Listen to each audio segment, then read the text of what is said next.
Hey there, it's Joseph.limo, your real estate broker and professor here in Southern California. On today's Monday Mastermind that we hold every single Monday, 10 a.m. Pacific time, and a mastermind that every single one of you are welcome to join.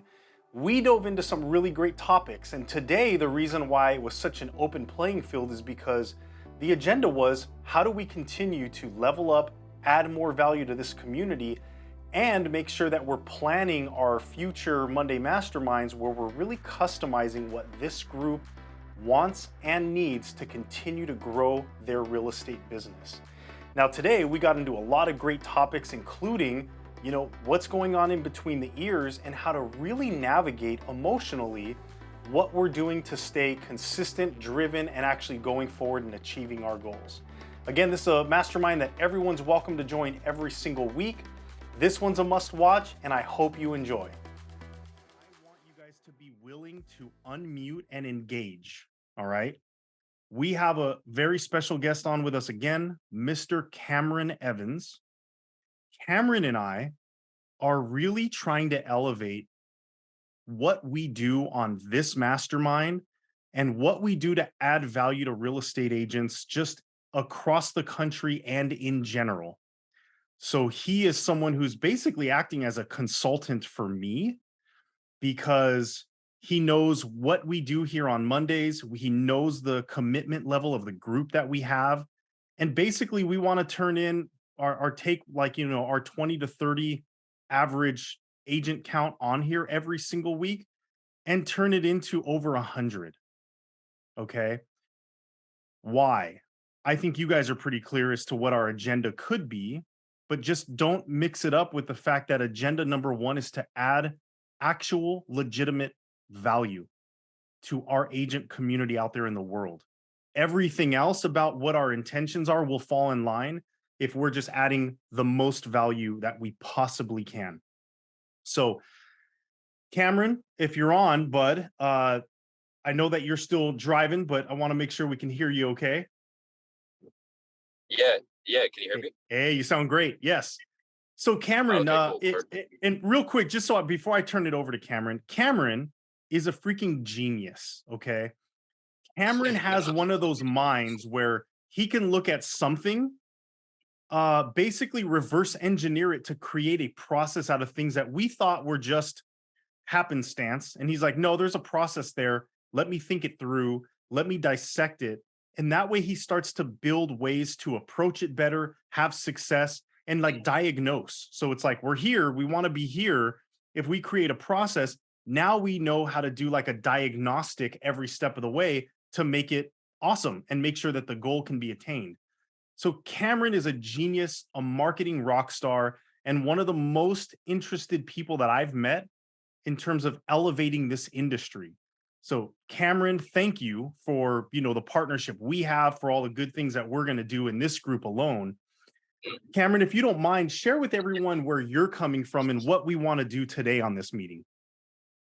Yeah, first and foremost, Joseph, you are too kind.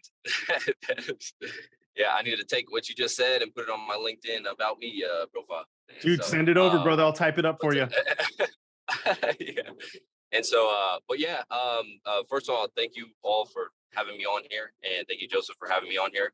And like Joseph said, we want to make sure, and I know Joseph does a great job of this every single week, but we want to make sure that we provide as much value to you all on this call as possible.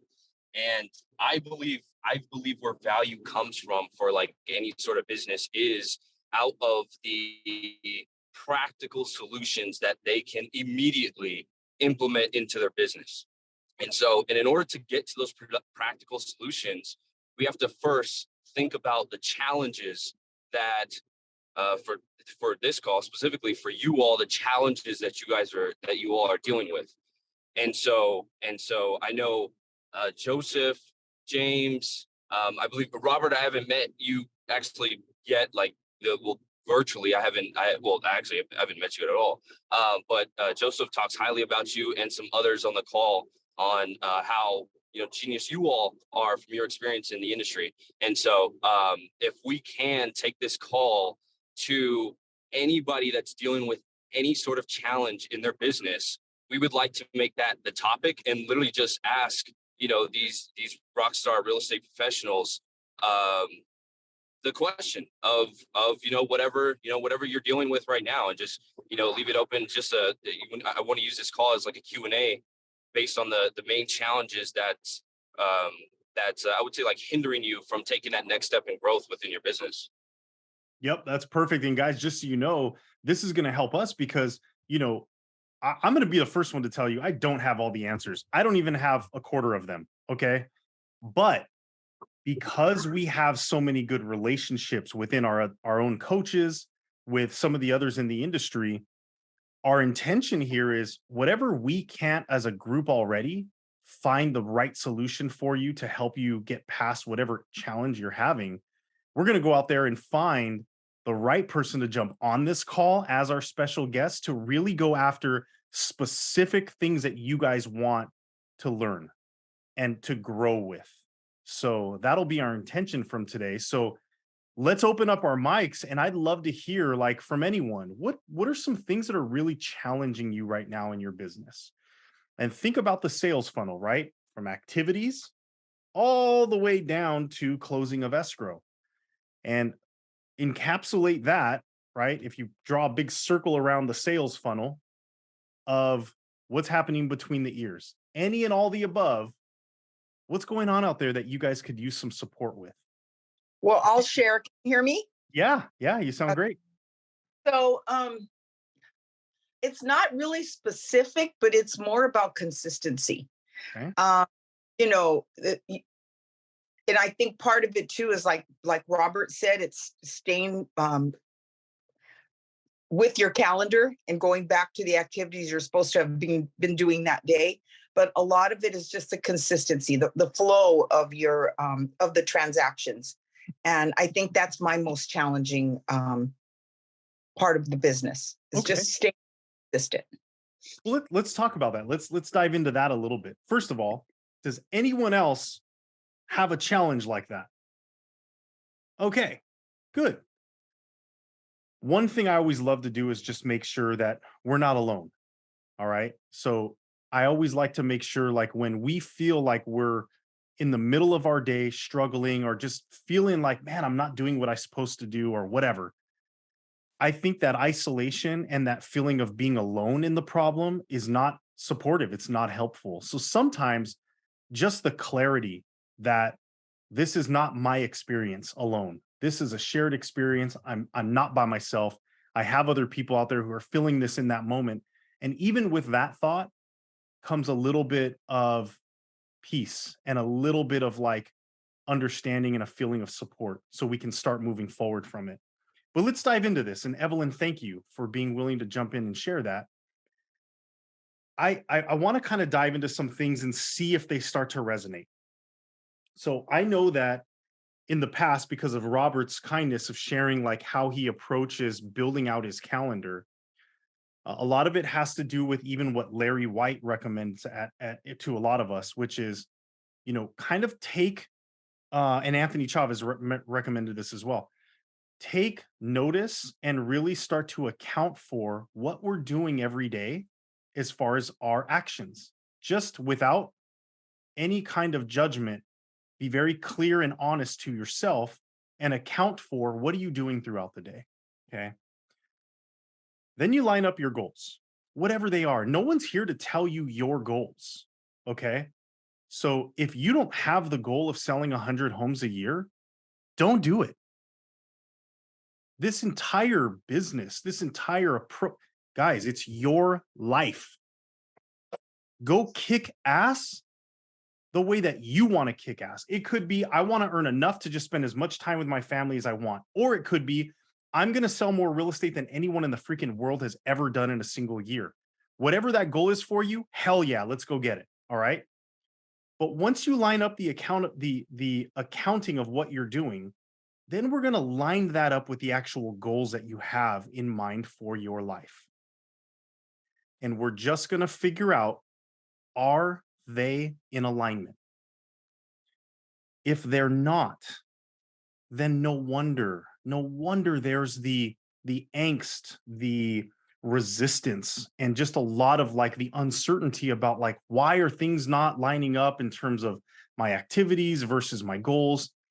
We just got to get really honest with ourselves about what are we doing every day and are they consistent with our goals? Evelyn, I'm not suggesting you haven't done this or that's not true for you. I just want to kind of get a more general sense of like why these things could happen with people. But does that resonate with where you're at all? Yes. Okay. I think part of it is you you have your business plan, you know what your goal is, and you get kind of deflated when you're not reaching it. And then you start to second guess yourself and what am I, but I'm going to tell you, these meetings are very motivating. So Monday mornings you get off this meeting and you feel like, okay, I'm not the only one, like you said, that is having challenges, and I have people I can reach out to. So that is a big plus, is just being able to talk about and listen to everybody else's successes and challenges. Yep, absolutely. Um, would you guys all agree? Robert's pretty good agent, right? He kind of kicks all the ass in the world. Hey, Robert, and I know the answer because you're talking about how good it feels to actually be in alignment. Have you ever felt deflated? Have you ever felt like you're not getting to your goals even though you're working hard? Have you ever had those feelings? You know what? All the time, man. Especially when I call FISBOs expired and cancels. Talk about going into a fight. You're going to get your ass kicked 99% of the time. It's just all mindset. You got to shake it off and keep going. Know that it's a numbers game. Set your realistic expectations and don't get yourself down. Know that it's a contact sport. And so yeah, I get down all the time. I feel like I get my ass kicked more than most. But then again, do I? Who knows? Shake it off, move on. It's just, you got to get your head right. That's the key. Yeah, and I think that a lot of people misunderstand what getting the head right means. Sometimes we think getting our head right means we don't have those thoughts anymore because those are not the thoughts of a winner or a top producer. No, they're exactly the thoughts of a top producer. I think the way that someone who's interpreting or leveraging those thoughts in a way that helps them to be successful is just different than someone who doesn't. So getting your butt kicked and then being okay with the fact that you got your butt kicked, because that's just what happens today, right? I know I knew I would get my butt kicked. I didn't go in here with the idea that things are going to be awesome. I'm going to make one phone call and sell a house today. I just was going to get in there and work, and the butt kicking still is going to happen. But I'm going to find a win that I showed up and I did what I said what I was going to do. And that's where Robert's like, dude, I'm finding a lot of just good energy and a lot of win internally for just showing up and doing what I said. But he didn't have to change that he doesn't feel pain anymore, that he doesn't get his butt kicked. Those stories are still there and they still live there. But so many of us think, oh, getting your head right is you don't think that anymore. And then we sit around doing everything we can to not feel that or think that anymore and not just continue to do action. So again, getting your head right doesn't mean stop, never have that thought again, and then you can be successful. It's like, no, keep moving forward and then just recognize that there are little ways to start to help yourself just metabolize those things different. Kathy, you want to add something to that? Yeah, a couple of things. I think, a lot of agents look at these top producing agents and think that it happened overnight. They just became this instant success. But what they don't see, and just like professional athletes, they don't see the training and the practice of going in. Because Robert didn't get to kill a listing presentation the way he does, like yesterday. It took him practice and doing it over and over and over and over and over and over and over again. It isn't just showing up to a role-playing mastermind and running the scripts once. It's over and over again. And I know if I haven't been on a listing appointment, and I look at it this way, I've had 4 life events that have taken me out of the business where I couldn't work. And we talk about mindset. Well, I get really down because I set my goals high like for this year, I wanted to be icon. I had a set goal. I'm not going to make it. There's no way physically that I'm going to make it. So what could I struggle with, okay, well, should I just give up and go do something else? That type of thing. And what I'm saying is even agents who've been in the business a long time, if I was to go on a listing appointment right now because I'm out of practice, I would be a nervous wreck. And it's all about mindset because I haven't been doing it. It's not second nature. It'll come back to me when I get back into it. But it takes a lot of practice to get to where Robert is, Joseph is, Lawrence, a lot of the top producers here. It takes practice and doing it all the time, continually.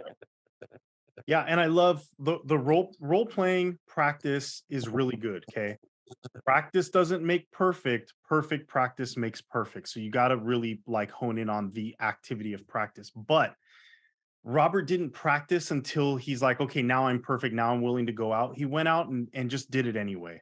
And I think that's really important and key. Cameron, you want to add something to that as well, bud?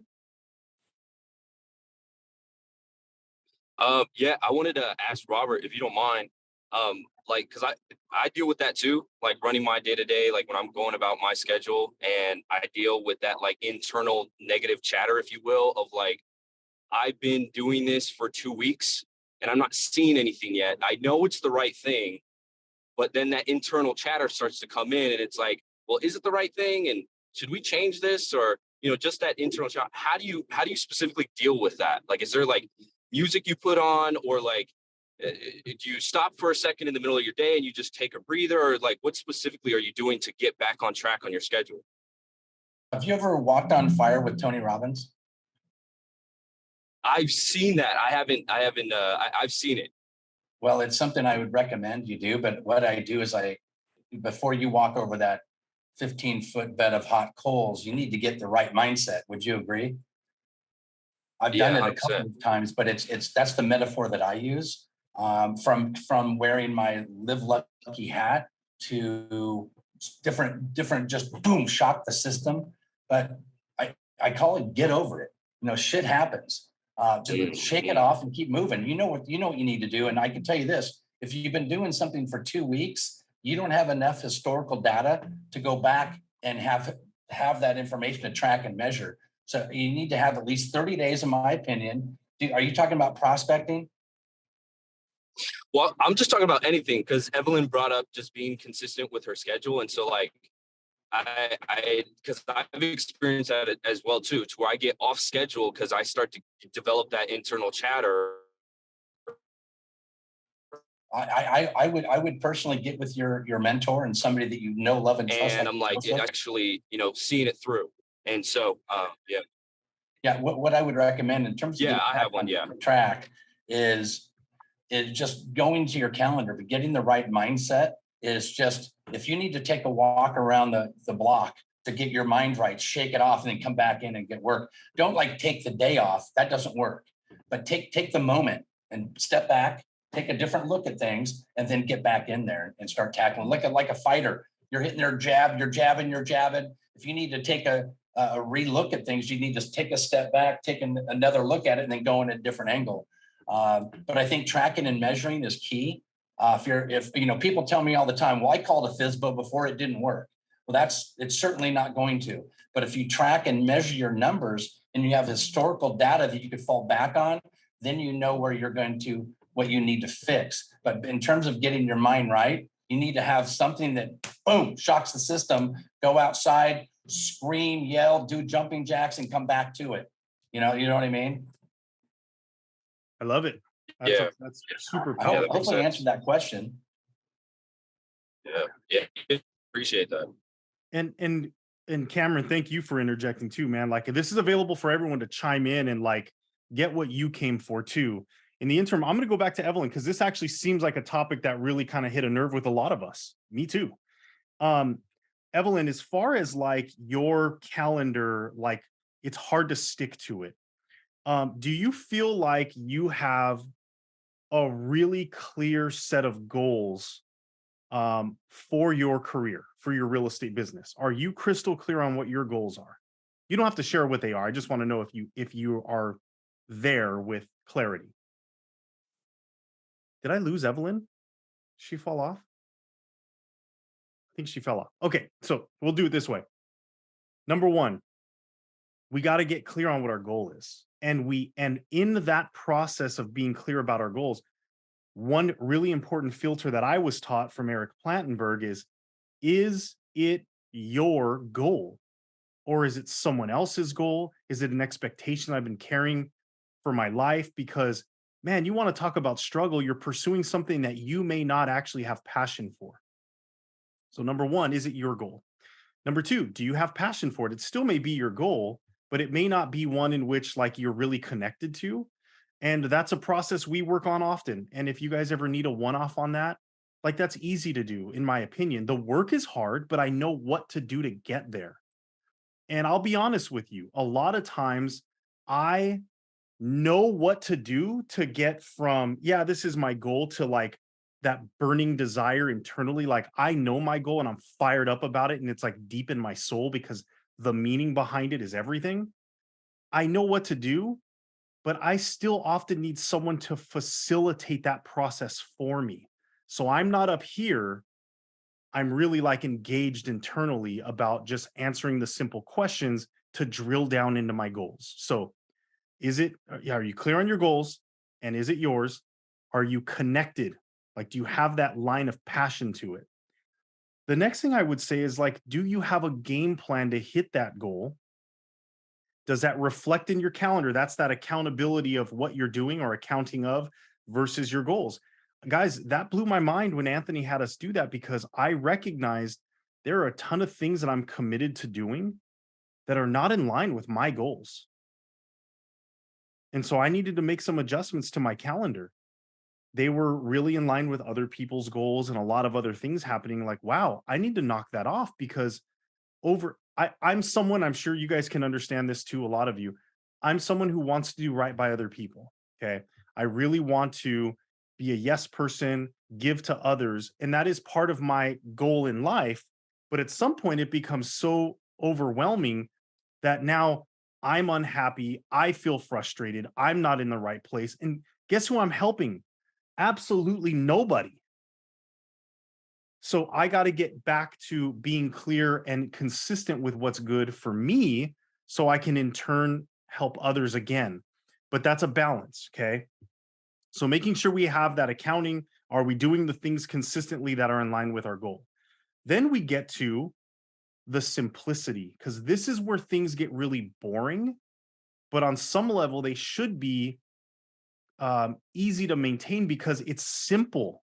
The work is hard, but your plan can be simple.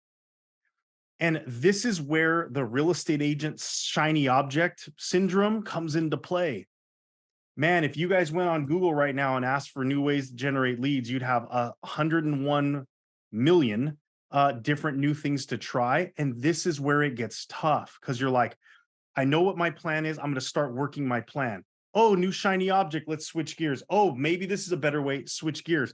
Before you know it, we've studied 101 different ways to generate business and never committed to any of them. We tried it for 2 weeks or 2 months, but that is simply not enough time. And I'm not saying you're doing anything wrong. That's just what happens in our industry. So what I'm finding is the real power is getting with someone who's a coach. That's why we have 21 of them.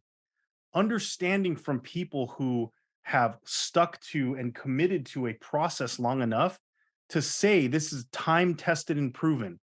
And yeah, a lot of things change in life, technologies, ways in which people engage, all those things. But there are some things that are going to remain the same. Okay. For example, door knocking. Door knocking works. It's working really, really well for me right now. But the process of door knocking is extremely different. If you don't know how to communicate through a Zoom camera, I'm sorry, what is that thing called that you push the button? A Ring doorbell. That's Ring. what I meant. Ring. Thank you. If you don't know how to talk to a Ring, you're going to have a hard time door knocking because that is the game now. If someone answers their ring, that's the equivalent of them opening the door. And if you go in with that mentality, first of all, you're going to feel a lot better. And then second, you're going to have a better plan to communicate.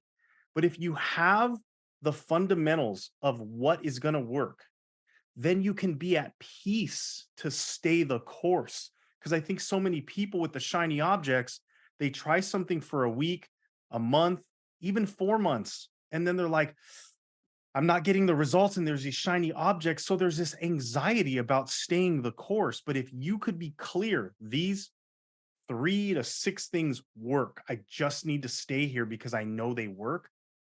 That alone will give you the peace to stay the course. Then working with coaches who are doing it at a high level where they can start to not teach you everything before you go out there, but as you're doing it consistently, give you nuggets to level up. That's when you're really going to hit stride. And I think one other thing people do too often that makes them go sideways, they don't want to start until they're perfect again, or they don't want to start a process until they know every script. And well, what if this objection comes up? What if, who cares if that objection comes up? Go out there and find out if it comes up. Go find out what you are in real time going to respond with, because your natural response might be exactly what you need. But the better news is when you come back to a coach and say, this objection came up because I'm actually out there doing the work. That's a good thing. Then the objection came up. Here was my response. Then a tweak to that response could be small. And you go, because I'm learning from a place of experience, I know how to implement and make an immediate shift and change versus let's talk theory for 1,000 hours. Well, what if this happens? And what if they say that? And what if you don't say it this way? None of those things are relevant. We got to be out there doing the work. Then we can get coached. So we're talking everything from knowing why you're doing what you're doing all the way down to staying the course of those things. That's how you can line up a calendar that, again, can be simple, because you can trust that if I keep doing these things, I'm going to hit my numbers. But you don't have to fall victim to the shiny object syndrome or feel like, crap, I'm not doing things that are in line with my goal. I think those are parts of the process. Kathy, I know you wanted to add something to that as well. Yeah, I focusing on goals, goals change, and that's why you have your business plan, and that's why you review it every 90 days, because things will come up in life where you need to make some shifts, or you're focusing on one lead generation and it may not be working at that time. So you may need to replace it with something else, or, just like, so you're focusing on expireds, but now, the notice of default list is growing. There's an opportunity there. Mm-hmm. It's ever evolving. And I think, this is one of the things that I didn't like. I mean, I love Tom Ferry and the coaching and the style and everything like that. But one of the things that I struggled with following him was making these big, huge goals. And if I didn't even get close to making the mark, or if I wasn't on track to making them, that really, I would start getting a negative mindset. This is never going to happen. This is never going to happen. And I know I'm not the only agent out there that does that. And we have to keep in mind that, yes, our goals are the target, but they're not the absolute. And it's okay to adjust your goals. Yep, I agree with that wholeheartedly. In fact, I want to come back because that's part of what you addressed the last time around about like holding on to your goals so tightly that they have to happen. And so through my coaching with Anthony Chavez, and just so you guys know, like everyone needs a coach because they can help you see blind spots. They're not in it. They're not experiencing all of the ego around it, emotional connection. Like they're just someone not experiencing it all so that they can give you a little more clarity in the perspective. That's the magic of having a coach. So, Yeah, I have a coach. Oh, go for it, Lawrence. Go for it, buddy. sorry, I don't mean to cut you up. I was just going to reiterate that kind of is the coaches in our office have coaches and have Sure. mentors, right? we always need coaching. And everything that everyone is talking about as a coach and struggles, I know a lot of you guys are going through as well. I have a lot of struggles myself. I'm trying to get to the Jeff Russell's agent count and production space, the Robert Whitekill, how to talk to FSBOs expires. I'm trying to get to that level. I'm trying to understand commercial, like the Jerry Stapps. I'm trying to get to understand this stuff, but the main focus is focus on one particular niche and hone in on that. Once you get developed fully in that niche, then you can venture out. One guy, Dusty Bass, that's in commercial real estate, told me that all commercial real estate agents, when they first start, they focus on one niche. They don't get caught up in the bright lights. They focus on one niche and they hone in on that until they're the expert of that one niche. But that's huge. Everyone needs a coach. Your coaches have coaches. Mhm. Amen. Sorry, Joseph, didn't mean to cut you off, man. They better have coaches, right? Like if Anthony Chavez didn't have a coach, I'd be really hesitant to coach with him. Like, I'm glad that coaches have coaches. That's a good thing. But coming back to this, like, one of the really big nuggets that I learned from both Anthony and Eric Plantenberg is, number one, having what's called the right sized goal and redefining a goal. You know, so many of us approach goal setting as like a quota.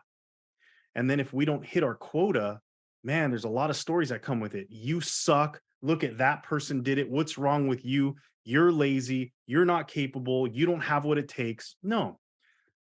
The right sized goal is one that causes you to grow. That's it. If a goal of earning $1 million in commissions next year is going to help you specifically close more deals and be pleased with your growth, then that's a good goal for you. If $1 million income goal for next year suppresses you and makes you feel like you're not capable, and if you don't hit it in the first month, you're like, this is a stupid goal, I don't even want to chase anymore, that was not the right size goal for you. Goals are very personal and they are very custom to you. So a right size goal, I remember I had this conversation with one of our newer agents, Kim. I don't think she's on. And Kim's like, look, I feel really good about my first 6 months in real estate, like selling one home. And for the first full year, maybe selling 3. And then the following year, I definitely want to ramp up that production. But for this year, my focus of like understanding the practice, like those goals really feel good for me. And that's a good thing, as long as it keeps them in growth mode and feeling really positive and wanting to move forward. That is a great goal. So I'm with you, Kathy. When someone says your goal needs to, whatever your goal is, 10x it, damn it, go for it. For some people, that is exactly what they need to hear. For others, it is a gut punch that they may not recover from. So don't feel like there is one way to do it. And if it's not your way, then you suck. That's wrong. And that's not a good coach anyway. But understand what motivates you. I know sometimes, like me, Robert, some of us, we have that charge the hill mentality. Screw it. I'm going to go knock 1,000 doors this month. Like, I'm just going to get after it. And if that is what I need in that moment to get out there and grow, then that's what I needed. Perfect. And then the next month, if I'm like, yeah, I'm not trying to kill myself like that, I want to start getting on the path of consistency, then make the adjustment. That's what Kathy was so eloquently telling us. Then the other thing that's really key that I found outside of having the right size goal is not squeezing the life out of your goal. To be willing to hold that goal gently. Because if we start getting so tight around our goal and squeezing it, we're suffocating it. That's where the angst and the pressure and the worry and the confusion and like just the start seeping in.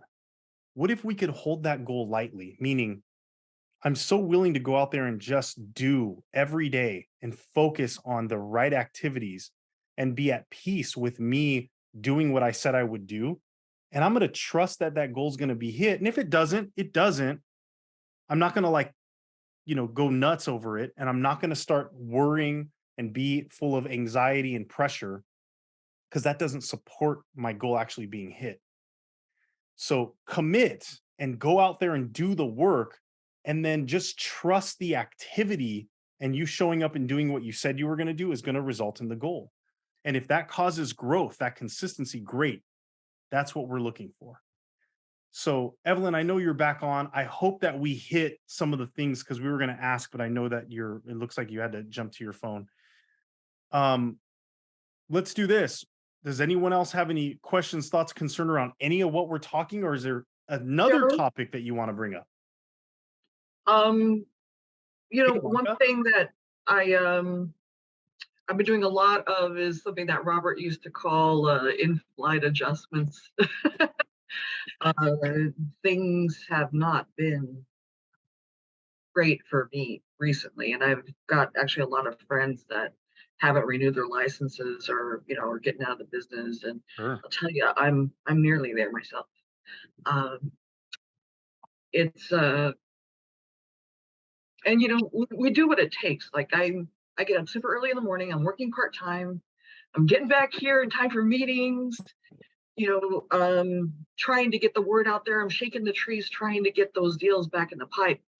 And sometimes it's very, very disheartening because you don't really see the fruits of those labors, or the impact.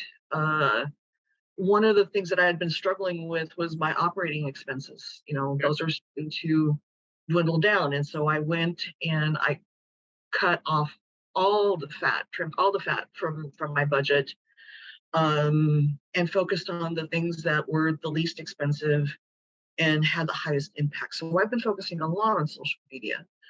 And I've been focusing a lot on being social, and I've been focusing a lot on getting in front of people and talking about real estate, and probably trying to, grow my database.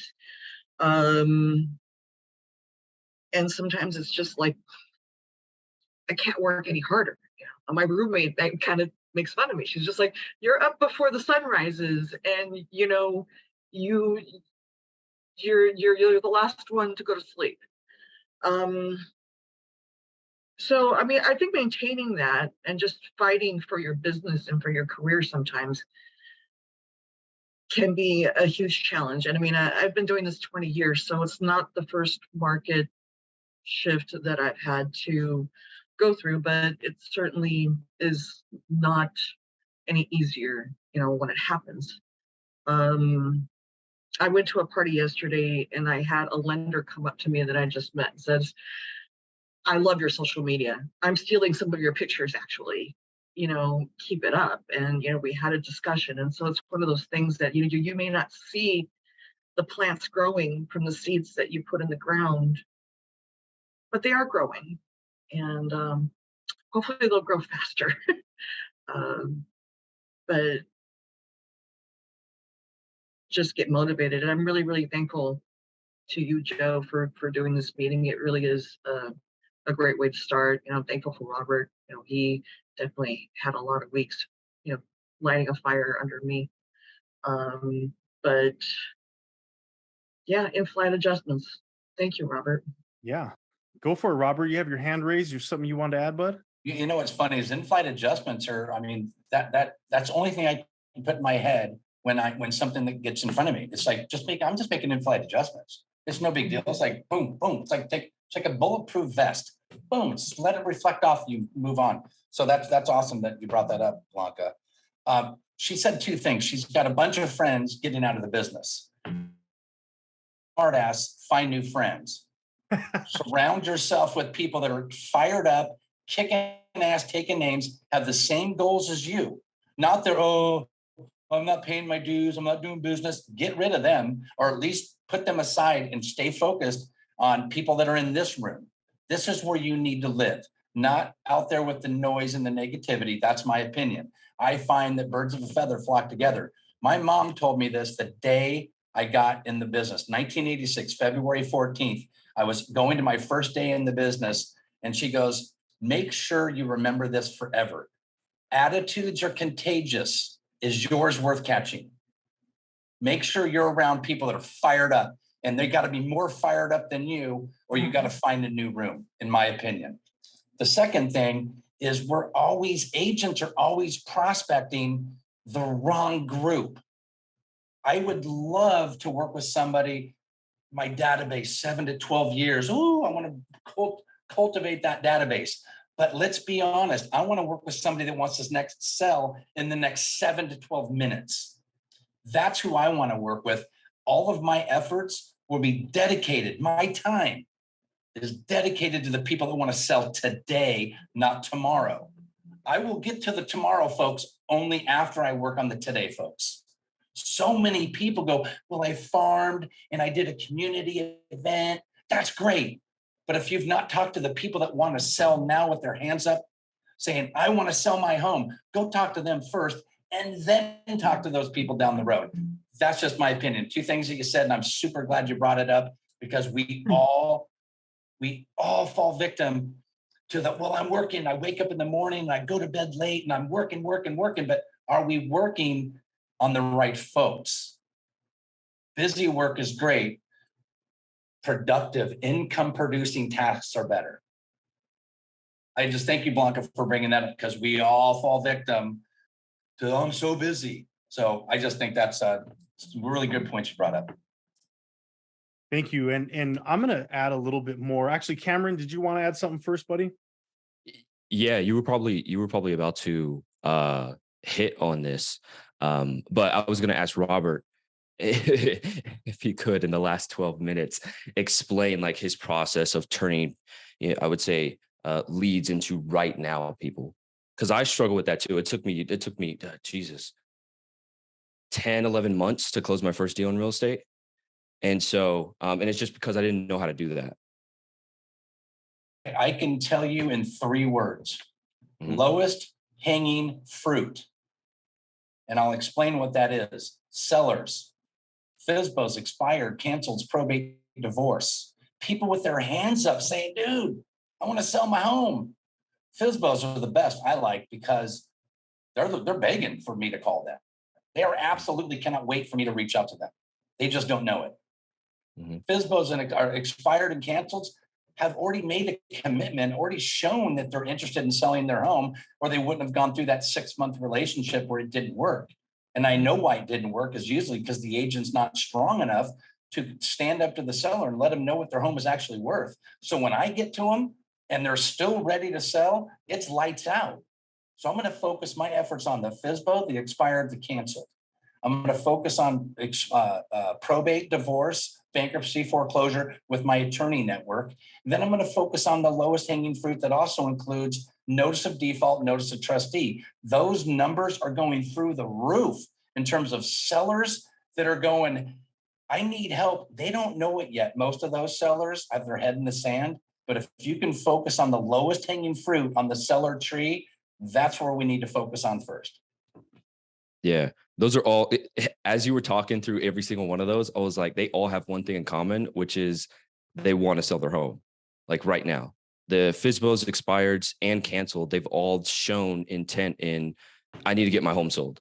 And then obviously the probate and divorce as well. And then anything that you get from your attorney, I'm pretty sure it's a very high intent. In the marketing world, we call it high intent buyers, and which are people who are ready to go right now to make a purchase for your product or service. And so, yeah, that makes sense.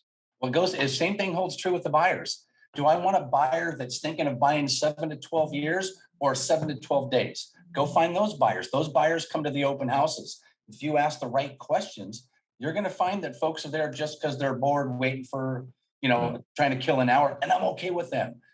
But if you ask the right questions at an open house, you're going to fill up your buyer database. I mean, we had 300 groups through the doors last week. We had an amazing turnout this last weekend, and we're scooping up buyers that want to buy today. I don't personally work with buyers, but my point is, if you're going to work buyers, work the buyers that are actually showing that they're ready to rock and roll. Then the next step is, if they're not pre-approved, they're not a buyer.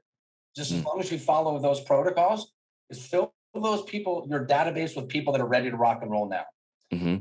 Not trying to forget them. I mean, we drip on them for a reason, because we want to be top of mind. So when they do decide, but we want to make sure we're taking care of the most important people first. People in the front of the line before the people in the back of the line. Can you define that front of the line? Like, because, and again, and I apologize if I start to use a lot of marketing jargon. Yeah, but so basically that front of the line, I equate that to a high quality lead. And so like the front of the line is somebody that wants to go into escrow today. The guy behind him goes in tomorrow. The guy behind him goes in the next day, and so on and so forth. The guy in the front of the line is the guy that wants to list their house today or buy today.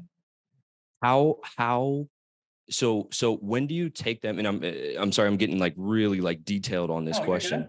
Yeah, to really understand it. So like, is somebody that's wanting, so you meet somebody at an open house and within 3 months, they're like, yeah, I'm going to sell, as soon as, what are we in, July, September, for whatever reason, I'm looking to sell in September. Is that someone that's in the front of the line for you? Someone that's 3 months out, 4 months out? They're very up. They're close up there. They're up there, but they're the front of the line is the guy that says, this is the house I want. I'm writing an offer today. That's the guy that's in the front of the line. The guy that says, I want to buy in 6 months or sell in 6 months. He's not at the front of the line, but it doesn't mean I don't want to take care of him. But if I don't take care of the guy that is in the front of the line, I have no business taking care of the guy that's second and third. Yeah. Always focus on the top priority people first. 100%. Yeah. And the reason why I asked that question is because when I was in real estate, I made the mistake of not even considering those people that were 4 months out. Cause I was like, that's busy, 6 months out, even 8 months, I think is a 7 to 12 years out is fine. You got to make sure you put them in their place. You got to drip on them and know that it is a process. Use the technology. I mean, KV Core, we've got the best system in the planet. Use that technology. But so many agents work on they start at the back of the line, work their way up. I want somebody that's ready to write today. And it doesn't mean I blow them off until they take care, but you take care of the lowest hanging fruit first, because we all have the same amount of time in the day. So that you need to take the lowest hanging fruit first and then work your way back. Yeah, that makes sense. I mean, in my opinion, my humble opinion. Yeah, that makes sense. That's why he's a rock star, man. And a lot of it just comes down to building that momentum, and that's how you keep that momentum. For some people, Robert, that's hard for them. Like, how do you, what do you mean you're not willing to hone in on someone in 3 months from now? I just want someone to work with, but that's where you have to, this is the scale, right? And this is why it's so important for us to have 21 different coaches that can take you where you're at. First day in the business, I got you. I have production. How do I take it to another level? That would be like a Weichelt right there, because what he's doing is helping people to start thinking about things differently now that they're in a certain place, so they can start to elevate and improve on their processes. So the ball of momentum just starts getting bigger and faster and stronger. And that's what I love about this group that we have together here. I'm going to come back to a little bit about what Blanca was talking about. And Blanca, please feel free to let me know if I'm off target. Don't think that I'm subscribing any of these things to you. It's just what I've seen others maybe in that kind of space, what I see happen with them a little bit.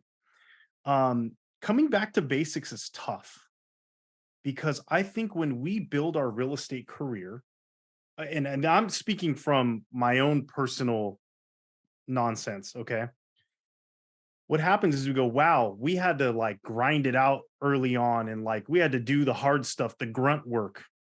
When markets change and when business starts to get thin again, I think a big holdup, at least for me, is the ego. Because it's like, I already did all that. Why? I don't have to go back to that, do I? Do I really have to go and grind it out with consistent door knocking and all those things? Like, man, I thought I only had to do that once to build my momentum. But that's what going back to basics is about, is having to go back to those things that fundamentally help us grow in the business when there was nothing to grow from. It was like, we're brand new. We got to go carve out our space in real estate again.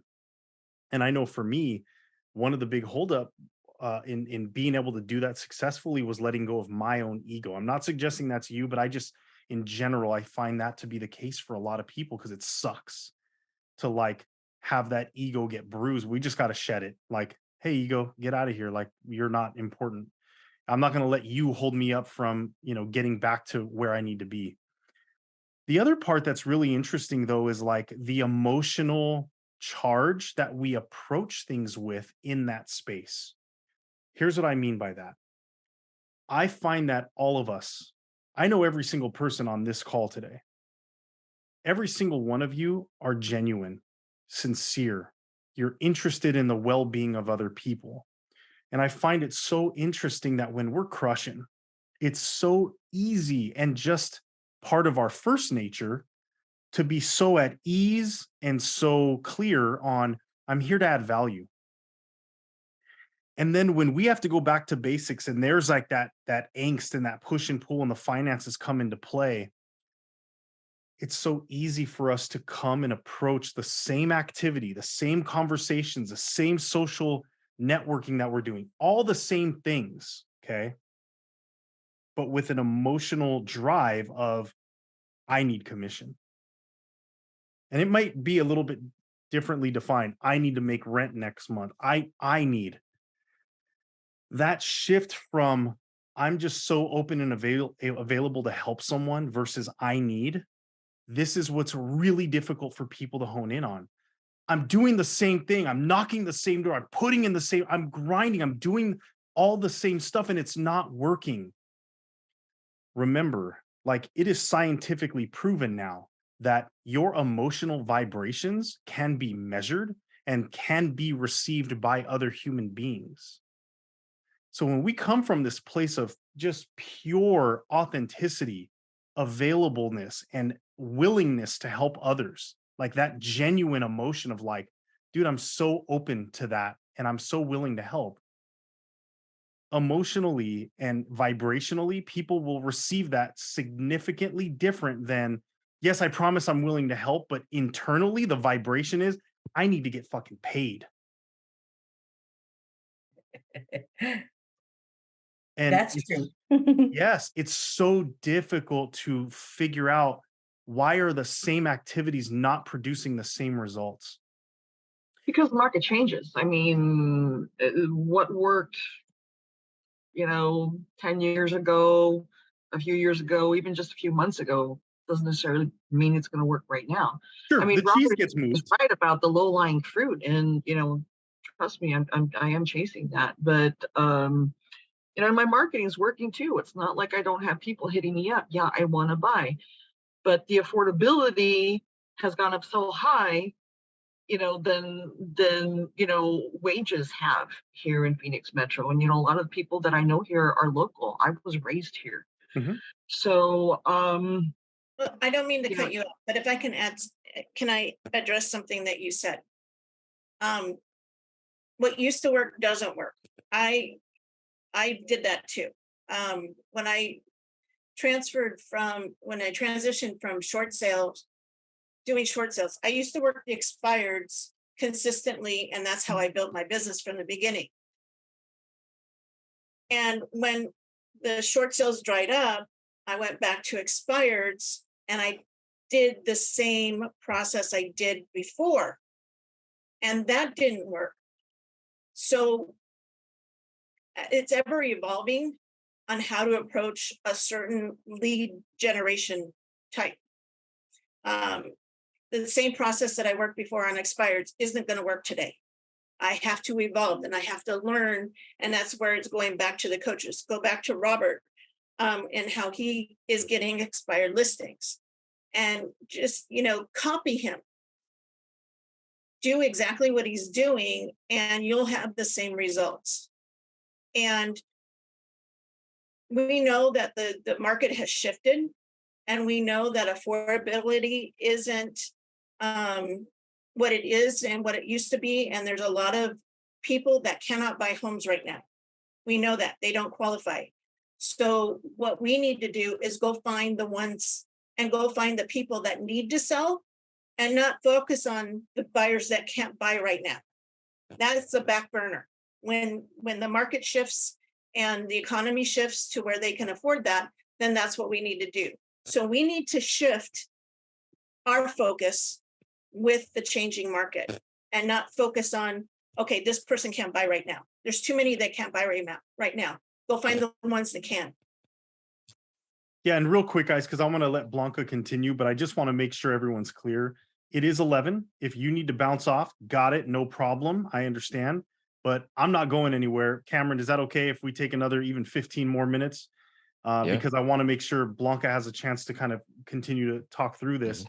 And then before we're done, I want everyone else's input about what other topics, areas of struggle, the whole nine. This is what I really wanted. So I thank you guys. But Blanca, please continue. Yeah, so really I've been focusing all of my efforts on trying to get listings. I mean, I don't even want to deal with buyers. I mean, I do. If one comes on my plate, I'm definitely going to take it. Right now, I will take a deal. But you know, there's the problem. You get the buyer, then what are you going to sell them? I mean, our inventory is depleting again, and despite rates. So that's really the lifeboat there. As far as my ego goes, my ego has had its ass kicked, thoroughly kicked. Yeah. And I just have to not focus on that. That was actually a conversation that Christine and I had last week. Because you have to get over, okay, well, you're working part-time, you know, you're struggling, you know, everybody else is making it happen, but it's not true. We're not all making it happen. Some of us are struggling, and we're adapting, and some of us aren't going to make it, and some of us will, and that's just it. And it's going to shift even more. I mean, I see it coming, especially with all this stuff with NAR. We don't know what real estate's going to look like in the next 5 years. So when you say that, Blanca, I want to just work with you for just a split second. Mhm. When you say that sounds like it's coming from a place of fear and angst. Is that true? It's coming from a place of uncertainty, for sure. Okay. I appreciate that. Thank you for being really clear and honest about it. Let me ask you something. Sit with this for a second. Why is it maybe really good that we don't know what real estate's going to look like in 5 years? One less thing to worry about, right? Why? Why do you say that? Just focusing on the now. Okay. I mean, what I like to tell my clients, you know, because they worry about stuff that aren't problems yet. I'm like, well, hey, do me a favor. Can we just wait until it becomes a problem and then we'll worry about it? Okay. And so, yeah, that's kind of my sentiment about that.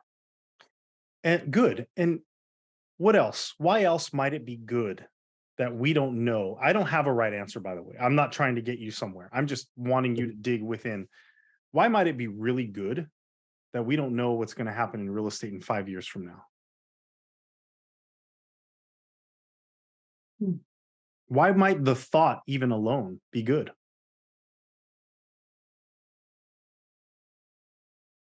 Just a distraction from now. Okay.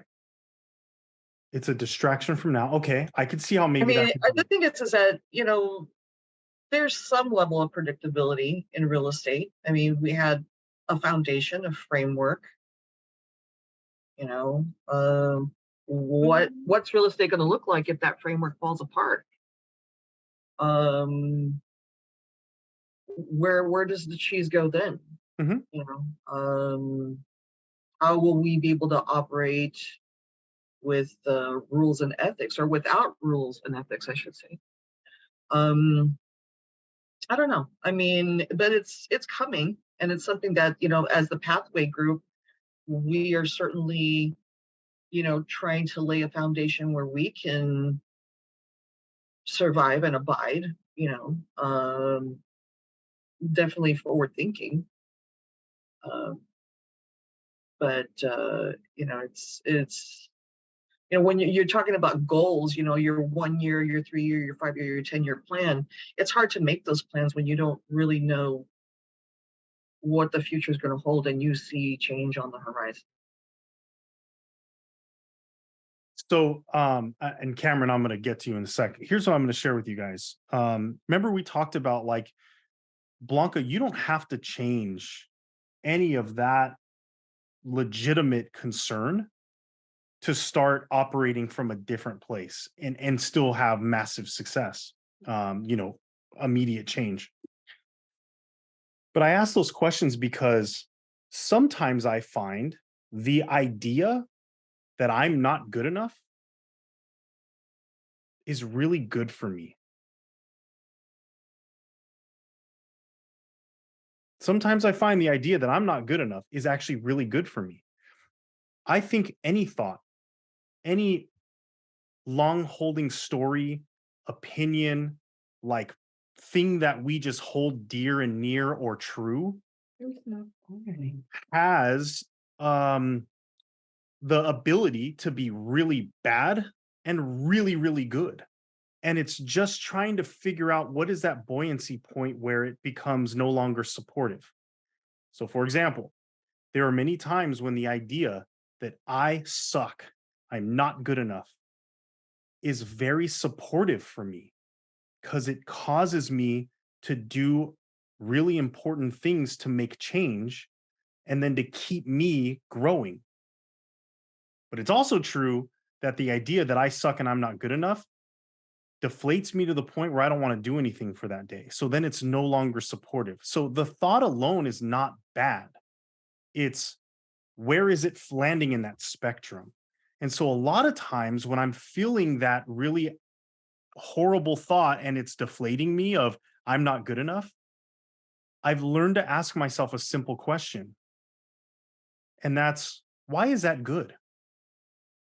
And sometimes that alone will take me from feeling completely deflated and like a piece of crap that isn't deserving, like who the hell am I to be on this camera in front of you guys, to just simple neutrality. Like, I don't know why it might be good, but I'm open to the fact that it might be good. So I'm no longer negative. I'm definitely not positive in that space, but I'm neutral. And if you guys ever look up, and we can do this in another call again, but if you ever look up, like, again, the emotional vibration that has been measured and what that looks like when you have a high vibrating emotion like serenity, peace, versus a really low vibrating emotion like blame and shame. The difference between blame and shame and neutrality is massive. So if you could just get to the point of being completely neutral, that alone can help you to really start getting traction in your goals. I'll give you a really off topic example, but one that helped me quite a bit. Understanding that difference, one of the ones that I used it for was when I was running. I'm a horrible long distance runner. At least that's still my story. But I actually got really, really good. And at one point, I learned instead of thinking about the hill that's in front of me, the fact that I'm only 2 miles into 12 miles that day, what I started focusing on is just the next step, just one step. And it did two things. It brought me to being present, and it also brought me to something far more neutral emotionally. And that was, well, the one more step, like I can do that. And then one more step, I can do that. And I stayed there. And that neutrality, that buoyancy kept me moving forward. I think sometimes when we're trying to work on the stories between our heads, we try to go from this place of, I feel like shit, and I'm sorry, but I'm just being really honest about my internal communication. I feel like shit. How do I get to feeling awesome? And sometimes that jump immediately, that's when people start lying to themselves. That's when you see all these people on Instagram and Facebook, like, I'm going to motivate you today. Like, you know, fear, only fear itself, and all their bullshit. Okay. A lot of that stuff is not real. It's just what they read on a freaking Hallmark card 10 years ago, or what they get in their Insta feed. And then they turn on the camera and say it to you because that's supposed to motivate you. And it's like, is that real? And it really saddens me because sometimes I worry that internal navigation and, you know, this real development personally and enlightenment sometimes gets a really negative aspect because people just tell you and they don't give you an opportunity to have experience with it. They don't give you the reality of it. So can you just click your fingers and jump up and down and say, I'm a winner and blah, blah, blah? Is that going to take you from 0 to 100? It might. But what if it doesn't? Then does it suck and it's not real anymore? No. You need to know sometimes it's okay to go from I feel like shit to that, okay, I just feel back to normal. That alone, huge win, massive growth, and can keep you moving forward in a way that's going to allow you to start getting the momentum in your business that you need and in your life. This is so beyond business right now, but in your life. So don't ever feel like going from I feel like shit to okay, I just feel normal again. Don't feel like, oh, that sucks. I don't feel like the greatest, you know, champion in the world. Going from that to feeling okay and just at balance and buoyancy, massive growth, massive ways to really get in a position to start moving forward again. So don't discount that. Anyway, I'm sorry I got on my soapbox. I'm going to give you guys a couple other quick things that I want to mention about, this place, right, Blanca, of like things change, cheese is moving. I'm not getting what I got before from doing the things that I did back then, right? Because, there's less transactional volume. Got it. Niching down. One of the reasons why Robert Weicheld is getting success is because he is so far into his niche.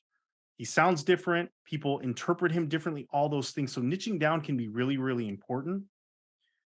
And then finally, one other thing that I find really important, because I know that we talk about our coaches often, and I know that coaches are great. Learning from others are great.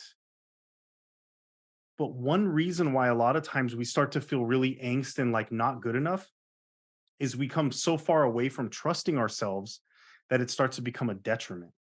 So one thing I always encourage everyone to do is what I call mirror time. And I'm sure you guys have heard of this before. Now, this is not an affirmation. Okay. Affirmations have their place. They can be really, really solid. But I'm also not someone who believes in lying to yourself all the time, every day is going to do much for you. Because then guess what? You don't believe yourself. And now that it even further underlying story is you're full of shit. Not a good place to be. Okay. So affirmations have their place. But if you're not even buying your own bullcrap, be cautious there. All right. So mirror time is different than an affirmation. This helped me a lot in my career. What I would do, and I know this sounds crazy, I would stand in front of like a full length mirror, just a mirror in the bathroom. I'd look myself in the eyes and I would make a statement like, you are the best listing agent for your clients. That was not an affirmation that I'm just screaming it to myself until I, make myself believe it. It was a check-in. If I'm looking myself in the eyes and I make that statement and I don't believe it, then I ask a very simple question to follow up. Why? Why don't I believe that right now? And then I just allow myself to start hearing answers internally. Well, I don't have a solid marketing plan that I go with every single time. Great, let's write that down. I don't have a great listing presentation. Write that down. I don't know how to, maybe approach listing a home other than throwing it on the MLS. Great, write that down. You know what you're doing? Two things. You're creating the freaking blueprint for you to become the best listing agent for any of your clients. And second, most importantly, when you start checking off boxes, guess what goes through the freaking roof? Your confidence. And that alone will bring you business because your state elevated. You went from blame, shame, fear, concern. Those are very retracting to like newfound confidence. Oh my gosh, I can do this. That alone will attract people. Because remember, what do I always say about clients, buyers and sellers? What are they looking for? Leadership. They're going to hire you because they go, that's the leader I need for me to get from where I want to go or where I am to where I want to be. They're looking for that leadership. And when you show up with just that newfound confidence, just in one thing, they're like, hell yeah, that I want some of that. Give me some of that in my experience. So not only are you going to start to elevate your own professional processes and approaches and your abilities, skill sets, you're just going to simply elevate how you feel about it all. So mirror time, one of the most important things that we can do. Now, be very careful. It's not an affirmation. It's not yell it to yourself until you believe it. That's not the idea. And it's not, okay, I don't believe it. Yeah, because I suck and I'm trash and blah, blah, blah. What the hell am I doing here? Don't judge. Keep the judgment out of it. It's not about that. It's, do I believe it? And if I don't, it's simply, okay, cool. Why? Why don't I buy this right now? And be really excited about the fact that you're about to answer all your own damn questions. I know it's easy to go to a coach and be like, I suck at this. Tell me why. Because they might give you a whole bunch of stories. but the ones that you really need to address are the ones coming from within. And I love my coaches, don't get me wrong, and they help me tremendously in my life. But sometimes I go and ask them questions there's no freaking way they can answer because they're my own questions. Well, why don't I bring those out? Then I can go to a coach and say, "Hey, listen, I'm not really great at marketing a property unless I just throw it in the MLS and keep my fingers crossed. Help me with that." Now you're starting to address from other people's help and direction how to quickly overcome all those things and build your confidence and your abilities. All right. I have ran my mouth far too long. Thank you guys. I hope some of that was helpful for any of us. For any of you guys here, what are some other topics, just popcorn style, that you want to address that's hindering you in your business? Did we miss the mark today? Is there any other really important things that you're still stuck on or want to overcome or just want to learn from someone else?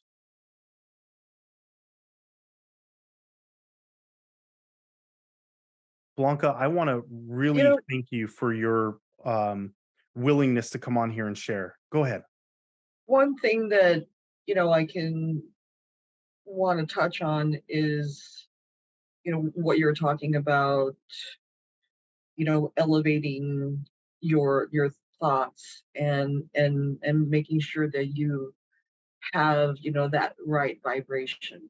Mhm. Uh, and it's something that I'm very conscious of all the time, and I'm been fighting really, really hard to stay there. It's hard. It's hard to be there when you're not there. Mhm. And It's hard to just let it happen where you just get back there because a lot of times that means externally something needs to happen for you to get there. So yeah, there's internal management. Without it, it's very hard. I agree with you. so, last week I just kind of grunted through it, and Okay. and it was probably one of my more productive weeks I've had in a while. Hell yeah. I love that. And still don't have a deal, but like I said, we don't see the plant grow. We just have to have faith that it's growing. Um, Can I but it ask you felt good. something? Can I It ask you felt good. something? Let me ask you something. I know you know that, but do you believe it right now? I know that you can't see the plant growing, but do you believe it that it's growing? I believe that it's growing. I just don't know it's going to grow fast enough. I Okay. mean, my bills don't care how fast it's growing. They just want to be. So, when the credit cards are maxed out and things are coming due and you're working about as hard as you can, the choices start to dwindle. The Mhm. amount of time that you can spend on your business becomes less and less. So it's a race against time. And all I can do is make the effort and have faith that at some point something will come. And I mean, after 20 years, something always does at some point come. But You know that, right? Like you said that and I felt like that was one of the things that like no, more than some of the other things you've said today. You know something's going to come. well, yeah, it's just I needed it yesterday. I'm a realtor. I wanted it last week. Of course. Yeah, You no, know, I I get that. don't I don't want it, next month. And that's how real estate is. You just don't know. Okay, But let's do this. Now this and if anyone needs to bounce, it's totally fine. Even you Blanca, let me know, but can can we do something that most people aren't willing to do because it scares the crap out of them? You game? I think we all do that all the time. We're realtors. Yeah. Okay. Well, let's go to the dark side for a minute.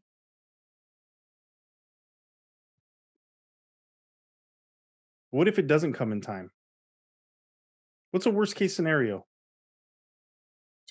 Jobby job time. Okay. Okay. That's worst case scenario. Okay. Let's move forward there and say that happens. What does that mean? I'll probably find a deal there. Okay. Okay. Good. Does it mean you have to give up your license? Oh no. I mean, I've always kept my license. There's been other times in other markets that I've had to get a full-time or part-time job. I mean, I'm working part-time now. Mhm. You know, I've fought long and hard for my license, and I'm not going to give it up. Okay. But you know, when you mention the ego, yeah, it definitely is a blow to the ego. Mhm. Mhm. Um, So your ego is going to get its ass kicked again. Okay. yeah, Um, in your career, your extremely successful career, Blanca, have you had to go and have a part-time or full-time job and then bounced back from that and crushed?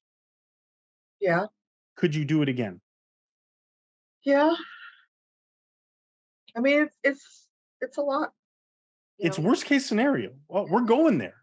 I'm not talking like, I'm not asking you to go do this. I'm saying, let's freaking uncover the dark side, man. Let's go there. Let's go there.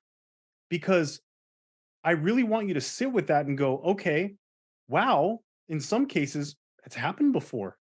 I'm still here, still alive. I still kicked ass in this industry, still made a lot of money. Can I share my story? You're more than welcome to. So in 2016, I've been a realtor since 1993. In 2016, I was in a car accident and I injured my back. It's been difficult to do open houses, show property, all that stuff that we need to do.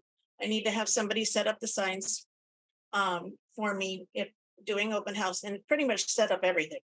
You know, it gets to that point. I've had to adapt, but in 2018, it got to the point where I only closed 4 transactions that year. That didn't pay my bills. I got into the cycle of taking commission advances. So every time I closed something, I had to pay, pretty much give up my whole commission and pay it back. And it was a vicious cycle. Well, it got to the point in November of 2018 that I couldn't pay my rent. And it just so happened that I happened 6 months earlier to get my life and health insurance licenses. But the company I was working for, I only got 25% commission. I was making no money. I was working hard and making no money. A friend of mine, I had to stoop down, and this was a big blow to my ego.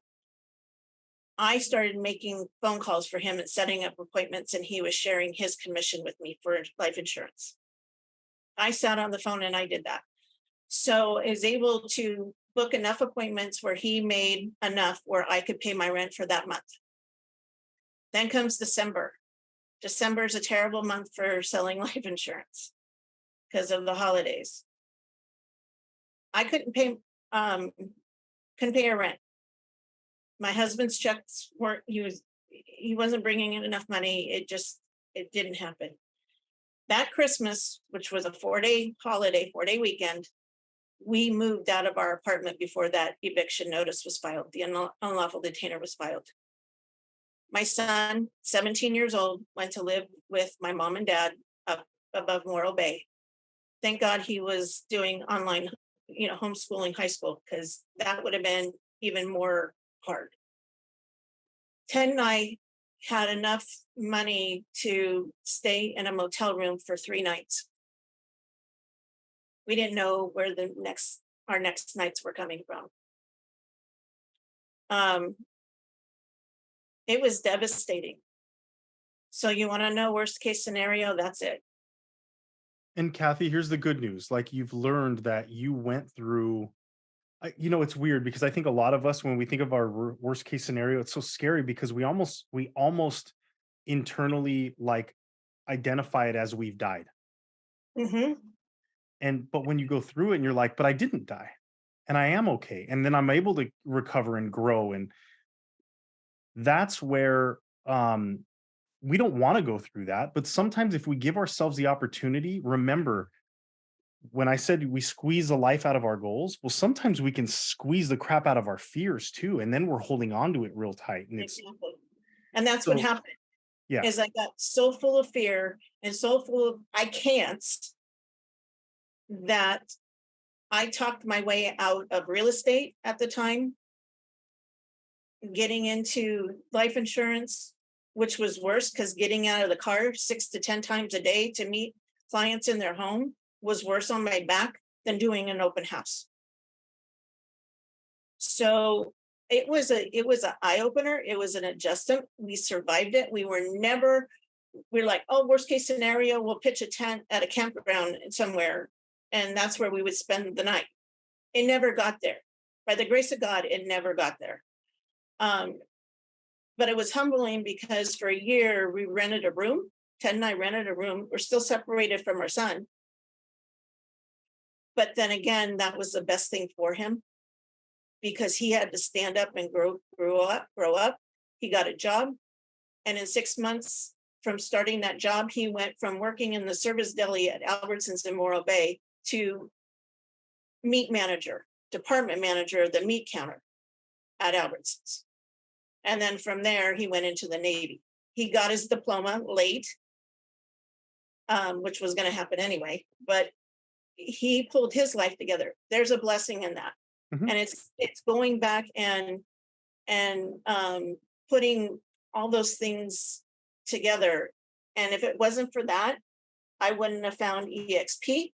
If it wasn't for the insurance business, I would have never met Ron and Sherry. I would have never been a part of this group. And yes, I left because I thought I needed something else. I needed to be in an office. And then I came back because the support we get here in our businesses is I've never had this kind of support in my career. And things are different. And I look at things different because of what I have been through. And I think we can't look at the fear. We got to just push forward.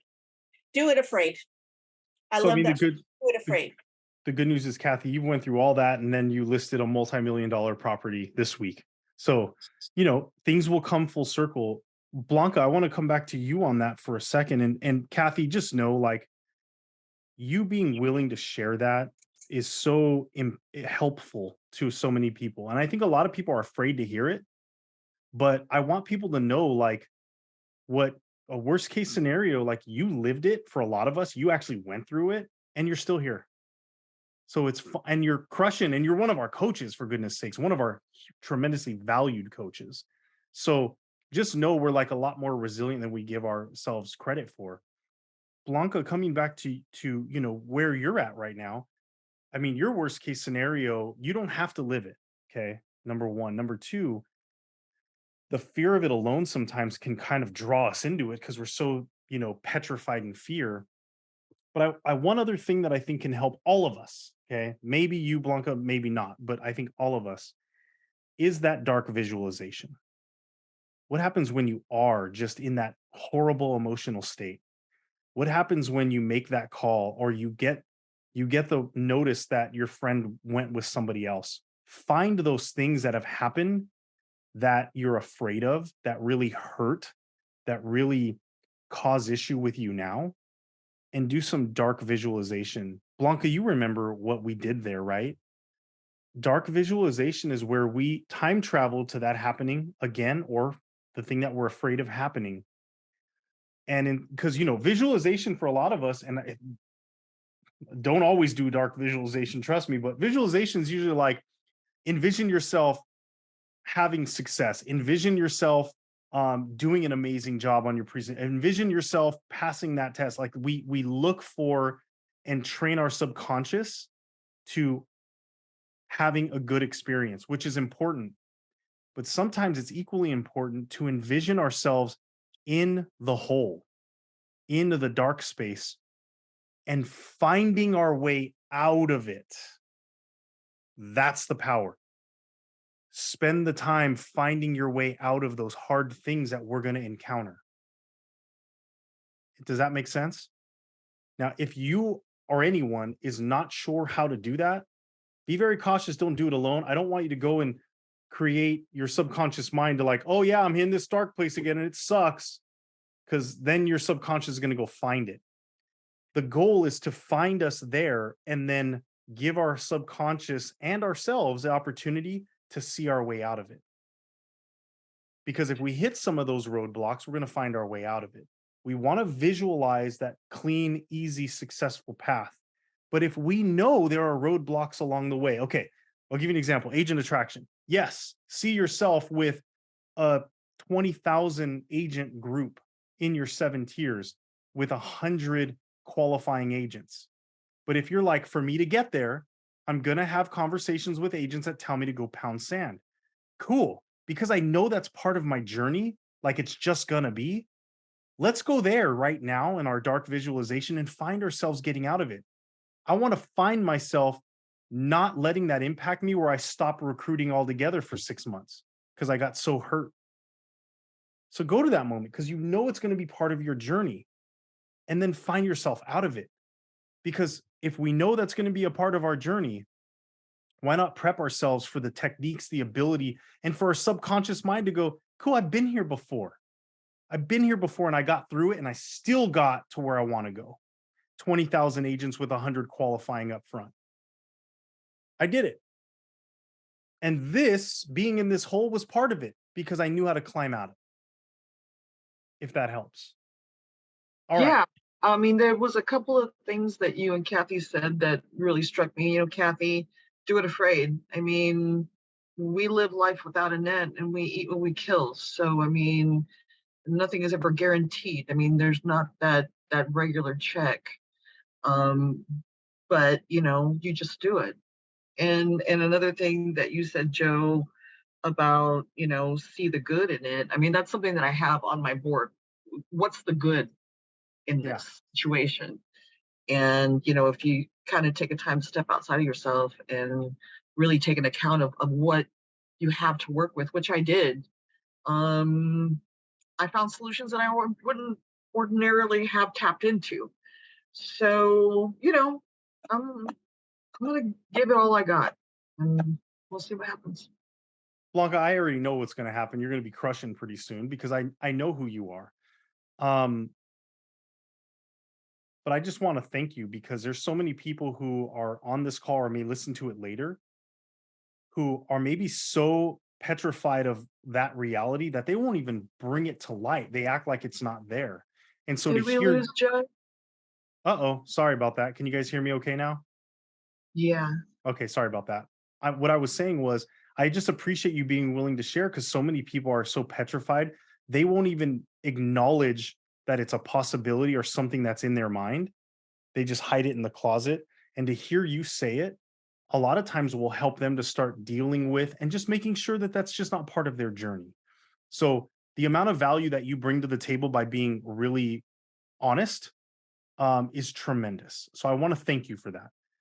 And here's the thing, a lot of people don't know, Blanca, you're freaking awesome.